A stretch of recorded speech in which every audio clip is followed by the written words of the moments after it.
बिस्मिल्लाहिर्रहमानिर्रहीम। मजज खवातीन इस्लामिया, अस्सलामु वालेकुम रहमतुल्लाह व बरकातुहू। उम्मीद है कि आप सब खैरियत से होंगे। अल्लाह मुझे और आपको खुश रखे, अपने आमान में रखे। मेरे प्यारे अजीजों, आइएगा आज मैं आपको इसमें 11 बातें ऐसी बताने वाली हूँ जो प्रैक्टिकल हम सब करते हैं और इस पर अमल नहीं करते, और नमाज भी पढ़ते हैं, कुरान भी पढ़ते हैं, रोजा भी रखते हैं, फिर भी हमारे घर में बरकत नहीं आ रही। तो उन्हीं के मुतालिक कुछ चंद बातें मैं आपको इंशाल्लाह इस वीडियो में बयान करूंगी। इसे वाज तौर पर ऐसा होता है, क्या हमें मालूम नहीं होता कि इन बातों से भी घर में गुर्बत आती है, गरीबी आती है? हाँ जी, बिल्कुल आती है। और इसी बिना पर हम नमाज, रोजा भी, कुरान भी पढ़ रहे हैं और इन बातों का ख्याल ना रखें तब भी हम गुर्बत में मुब्तला हो जाते हैं। तो मेरे प्यारे अजीजों, वीडियो जरा थोड़ा लंबा है, आप जरूर ध्यान से इसे पूरा सुने और अपने घर में अगर मेरी माँ बहन सुन रही है तो इस पर अमल जरूर करें। मुझे उम्मीद है कि मैं इंशाल्लाह जो भी बात आपको बताती हूँ बगैर कुरान के, बगैर हदीस के और बगैर किताबों के मुतालिक नहीं बताती, क्योंकि कोई भी बात झूठ बयान करना, आका करीम फरमाते हैं मुसलमान सब कुछ कर सकता है, यहाँ तक कि जिना भी वो कर ले, लेकिन मुसलमान वह है कि झूठ नहीं बोल सकता किसी हाल में भी कि गुनाह जिना तो हजरत उमर बिन हजरत उमर रज अल्लाह ताला के बेटे से भी हुआ था, जो शैतान बहका सकता है लेकिन झूठ नहीं बुलवा सकता। मेरे प्यारे अजीजों, इसलिए कुछ कमेंट भी मेरे पास आते हैं कि आप, एक कमेंट आया कि जो बात बता रही हम आप किताब से ही है या कोई अपनी तरफ से बता रही। मैं अपनी तरफ से, मेरी हिम्मत क्या, मेरी औकात क्या कि मैं अपनी तरफ से कोई बात बताऊं? हाँ, इतना जरूर कि मैं तालीम इल्म हूँ, मुझे इल्म की जरूरत है और मैं इल्म जहाँ से मिलता है मैं ले लेती हूँ। और आप सबकी दुआएं हैं कि अल्लाह ने मुझे तौफीक दी कि मैं इस अमल भी करती हूँ। अल्लाह का बहुत बहुत एहसान है, मैं नाचीज उस बातों पर अमल भी करती हूँ, तभी तक मैं आप तक पहुँचाती हूँ। मेरे प्यारे भाइयों, मेरी बहनों, आइए बिना खिर के चलते हैं अपने उन्वान की तरफ। पहली बात, बाथरूम में पेशाब करना, जो हम अक्सर नहीं जानते। बाथरूम में जाते हैं गुसल करने के लिए, नहाने के लिए, वहां जाकर पेशाब करते हैं तो जो मर्द औरत ये ख्याल ना रखे कि नहा रहे, सोचते हैं कि नहा तो रहे हैं, कर लो पेशाब। तो जो पेशाब करते हैं बाथरूम में उनके घर भी जल्दी गुर्बत आ जाती है और परेशानी, डिप्रेशन में वो मुब्तला हो जाते हैं। क्यों बाथरूम? अब ये कहेंगे आपकी बाथरूम अगर टॉयलेट से टच में है, यानी नहाने की जगह ही है, टॉयलेट की बोई है, तो क्या किया जाए? इसमें इतना फर्क तो होता है, कभी तो ये ऊंची होती है तो कभी ये टॉयलेट ऊंची होती है। तो बाथरूम नीचे एक जगह होने के बाद भी दोनों की सीटें, दोनों का तरीका अलग अलग है। तो बाथरूम बाथरूम है और टॉयलेट टॉयलेट है, तो इससे ध्यान रखें कि कभी भी वहां पेशाब ना करें, इन बातों को इग्नोर ना करें। ये बातें बहुत ही काम की है और इससे गुर्बत आती है, गरीबी आती है और बीमारियां भी लगती है। और एक बात और कहती चलूं मैं इसमें कि जो औरत बैठकर शलवार ना पहनेगी, अल्लाह रसूल फरमाते हैं 3 बीमारियां उसे लगी। पहली, उसे कैंसर लगे, दूसरी, उस पर लकवा आने का डर है, तीसरी, उसे मिर्गी के दौरे जो पड़ते हैं, अचानक से मौत होना। ये 3 बीमारियों जिनका कोई इलाज नहीं है, इन लगने का डर है। जो औरत बैठकर शलवार नहीं पहनती, जो मर्द खड़े होकर के पहनते हैं, इसलिए बैठकर, लिहाजा ध्यान रखें कि बैठकर सलवार पहने, खड़े होकर ना पहने। इससे के घर, तुम्हारे घर में गुर्बत तो आ गई लेकिन सेहत का भी ख्याल रखें। और मेरे आका करीम सल्लल्लाहु अलैहि वसल्लम ने जो फरमा दिया वो हक है और सच है। आइए मेरे प्यारे अजीजों, नंबर 2, टॉयलेट, टूटे हुए बर्तनों को इस्तेमाल करना। मेरी माँ बहनें अक्सर करती हैं और यह समझती है कि हमारे घर के बर्तन है, टूटे हुए बर्तनों में पानी पीना मुकर है, टूटे हुए बर्तनों में खाना खाना, लोटा वगैरह जो भी जिनके किनारे टूट जाते हैं, पतीली वगैरह, गगने वगैरह, फिर भी इस्तेमाल करती है। तो उन्हें इस्तेमाल में लाने से भी घर में गुर्बत और परेशानी आती है। और जो प्यालों में और पास जो आउटी लाइन होती है उसमें मैल भर जाता है, काले काले घेरे से में जो होते हैं, तो उसकी वजह से जेरासन वही लगे रहते हैं। जब खाना खाती है तो हम बीमार भी हो जाती हैं। और एक बात ये कि उससे घर में गुर्बत आती है, तो लिहाजा अगर हो तो उसे बदल ले, चेंज कर ले और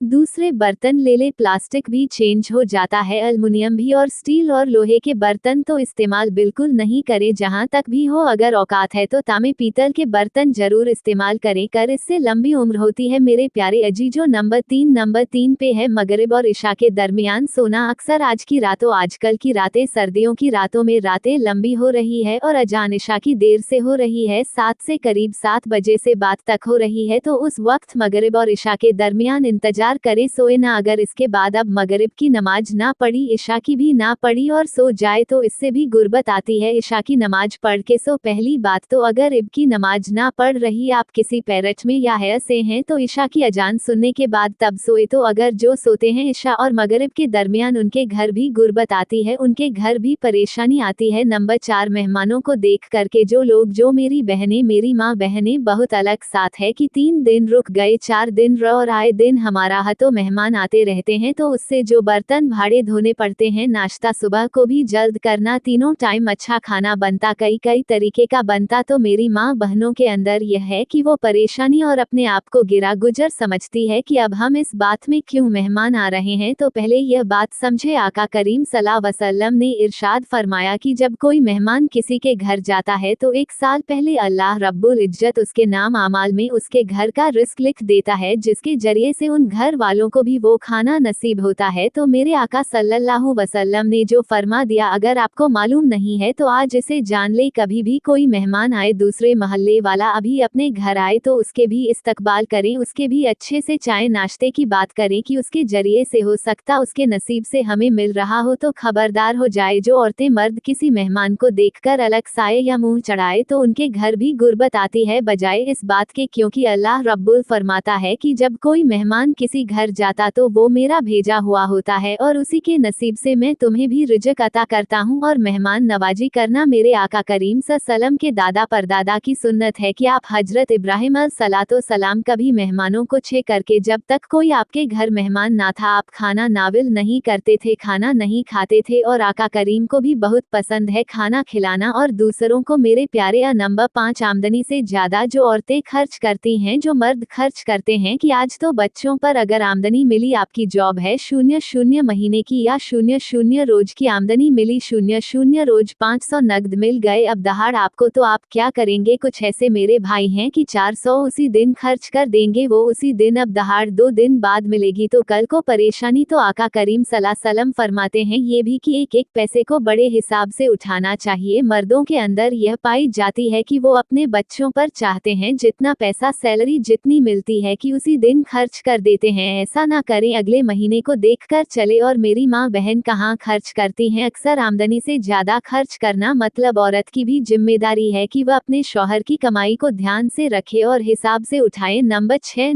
नापाकी हालत में जो मर्द अपने सर के और दाढ़ी के बाल मुंडवा हैं, जैसे बीवी से हम बिस्तर हुए, अब 1200 बजे तक नहा ही ना रहे, 10 बजे तक नहाई ना रहे, वह सोए पड़े हैं, तो इस गुनाह से उनके घर में गुर्बत और परेशानी आती है। और जो औरतें हैश की हालत में होने के बावजूद और अपने बालों की सफाई यानी नाफ से नीचे की सफाई 40 दिन से बाद में करती हैं, 40 दिन से पहले पहले कर ले लेकिन 2-2 3-3 महीने ना करती, इस बिना पर जो जेरे ना बाल होते हैं उन्हें वक्त पर सफा ना करती, 1 महीने से पहले पहले कर ले, 40 दिन से ज्यादा ना हो तो इस बिना पर भी ज्यादा बाल रखने, ना जरे ना बाल रखने, उससे भी घर में गुर्बत और परेशानी आती है। नंबर 7, सुबह तक देर तक सोना। जनी सुबह सूरज निकल आया, आप सो रहे हैं, रात को क्या करते हैं? कुछ मेरे नौजवान भाई और मेरी बहनें भी 2 बजे 1 बजे तक मोबाइल देखा, ई बजे तक मोबाइल देखा, अब सो गए तो लाइट, सोंगे तो लाइट ही उठेंगे, तो सुबह को फजर की नमाज भी गई। फजर की नमाज जाते हुए आप एक गुनाह और करते हैं कि सूरज निकल जाता 9 बजे तक। अल्लाह के रसूल फरमाते हैं सल्लल्लाहु अलैहि वसल्लम, फजर में लोगों जल्दी उठा करो क्योंकि रोज तस्म होती है, फरिश्ते तुम्हारे घर को लेकर आते हैं। अगर औरत नापाक है, नमाज नहीं पढ़ सकती तो कुछ भी काम कर ले, वह सूरज निकलने से पहले पहले उठ जाए। जो सूरज निकलने तक सोते हैं उनके घर में भी गुर्बत और परेशानी, टेंशन, दिक्कतें आ जाती है। नंबर 8, कब्रिस्तान में हंसना। जो मर्द औरत अगर जनाजे को लेकर जा रहे, कोई भी जनाजा जा रहा है या अक्सर मेरे भाई नापाक हालत होती है, औरत तो इसमें नहीं जा सकती। नापाकी हालत में जो औरत मर्द जनाजे नमाज पढ़ाई जा रही है और खुद खड़े होकर के दुनिया की बातें कर रही, अपनी जो भी कोई बात हो उनकी अपनी, जैसे कोई इलेक्शन चल रहा है तो इलेक्शन की बातें, किसी की मौत में आए, कोई सी भी बातें करते हैं, कब्रिस्तान से बाहर खड़े होकर के नमाज जनाजा हो रही है तो वो बातें करने में लग जाते हैं या हंसते हैं। लिहाजा ध्यान रखें, जो मर्द औरत और औरतें जो अक्सर जाती है मौत में तो वहाँ दुनियादारी की बातें करती है, कपटों की जना काई काई की बातें करती है। ध्यान रखना, जो औरतें ऐसा करती है और मर्द ऐसा करती है कि कब्रिस्तान में जाने के बाद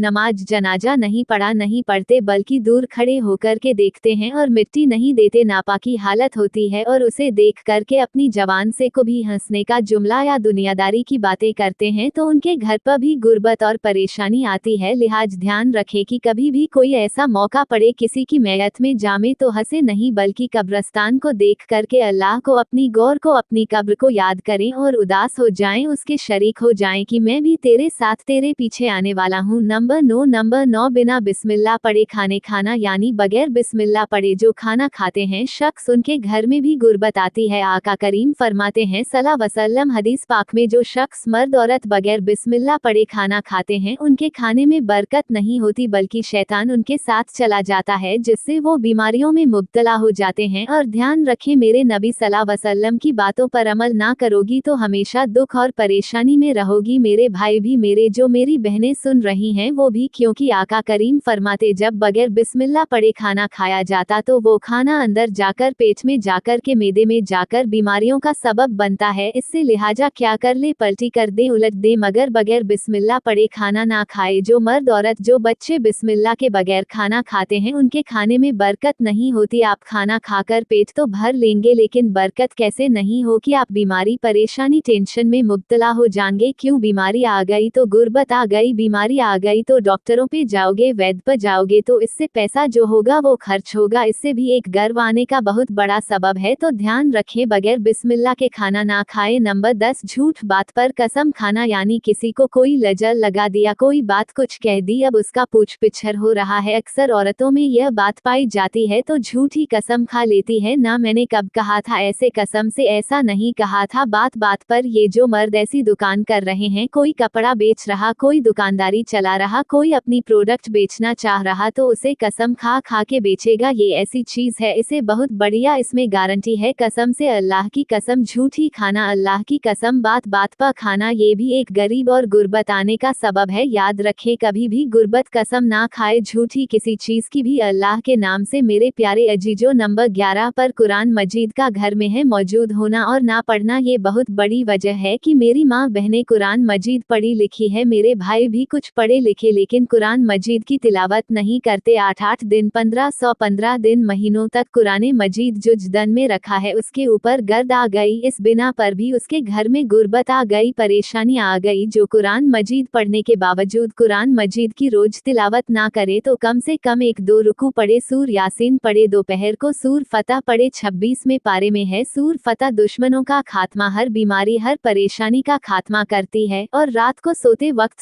सूर वाक्या पढ़े, सूर वाक्या। अल्लाह के रसूल सल्लल्लाहु अलैहि वसल्लम फरमाते हैं, जो अपने घर में तिलावत करेगा उसके घर कभी मोहताज नहीं होगा, वो घर कभी किसी का मांगता नहीं होगा। सूर वाक्या से घर में मालदारी, और यानी यह आया हदीस पाक में कि वो रात रात में अमीर भी हो जाएगा अगर अल्लाह की नजरे कर्म हो गई। सूर वाक्या पढ़ने वाला कभी किसी का मोहताज नहीं होता। मेरी प्यारी अजीजों, ये तीनों अमल अगर आपने कर लिए, कुरान मजीद पढ़ी हुई है, तो मुझे उम्मीद है कि किसी चीज की दुनिया में जरूरत नहीं पड़ेगी, आप किसी से भी मोहताज नहीं हो सकती। सूर यासीन फज्र में एक बार पढ़ना, तमाम दिन की जिम्मेदारियां अल्लाह के नाम पर हो जाएंगी और 10 कुरान शरीफ पढ़ने के सवाब मिलते हैं। सूर यासीन का बहुत बड़ा किरदार है हमारी जिंदगी में। सूर यासीन जानी कितने, मैं क्या आपको बयान करूं कि बहुत दिन रात भी मैं चाहूं कि सूर यासीन इतने कामों में आती है तो बयान नहीं हो सके। बस इतना समझ ले, सिर्फ एक बार फजर में सूरा यासीन पढ़े, जौहर में सूर फातिहा 26वें पारे में है और मगरिब में इशा के बाद सूर वाक्या 27वें पारे में है। इंशाअल्लाह आपकी जिंदगी बन जाएगी, सबर जाएगी। और बस मुझ नाचीज को इतना कहना कि अपनी दुआ जरूर याद रखें। मेरे पढ़ने में, बताने में, सुनने में अगर कोई गलती हो गई हो तो मुझे तालिब समझ करके मुफ कर देना। अल्लाह मुझे और आपको इसम अमल करने की तौफीक दे। मेरे प्यारे अजीजों, बस मुझे आपसे इतना ही कहना है, मुझे अपनी दुआओं में जरूर याद रखना। अस्सलामु वालेकुम रहमतुल्लाह व बरकात।